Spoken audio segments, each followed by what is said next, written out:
Today I'm looking at Command & Conquer 3 Kane's Wrath on 360. Now, it's always interesting to see how sprawling strategy games cross over from PC, so let's take a look and see how this fares. First up, probably the most important thing for RTS games on console is the control system. And while you can't beat mouse and keyboard for precise control at this sort of game, I have to say Kane's Wrath does a very good job at reimagining things for the joypad, and it's probably one of the best for console RTS. It puts menus of options on radial dials that you can access by pulling the right trigger. If you have a unit or building selected, you'll get that specific menu, or if nothing is selected, you'll get a top menu from which you can access everything else. It's a pretty straightforward system and easy to use quickly in the heat of battle once you get used to where everything is. Moving the cursor around is a bit more cumbersome though.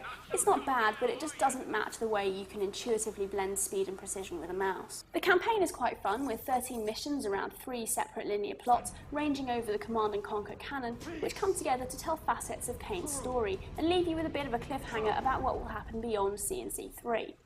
Gameplay is all fairly standard C&C stuff, apparently following the adage, if it ain't broke, don't fix it. But you do get to play as Nod for the whole campaign. There's also Kane's Challenge, which is a gauntlet mode where you can pick any of the 9 sub-factions to play through a series of AI skirmishes. It's okay, but not particularly inspiring, especially as it's replaced the fantastic Global Conquest mode of the PC version, which being turn-based offered a completely different type of game.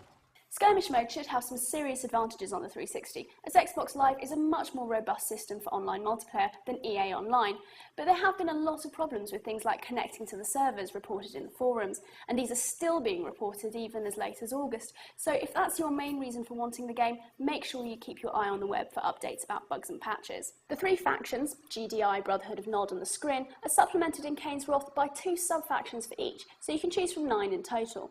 Now, each of these sub-factions has unique units, powers and upgrades, and if you know your RTS, this will give you a range of quite subtle strategic variations.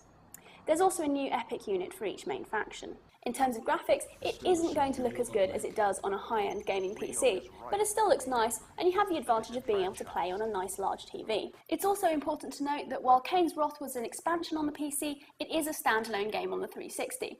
Now, obviously, if you're new to the series or new to it on console, it's great that you only need to buy 1 disc, but do be aware that it will still feel like an expansion. In conclusion, if you have a choice between the 2, you're better off with the PC version, not least because of the Global Conquest mode.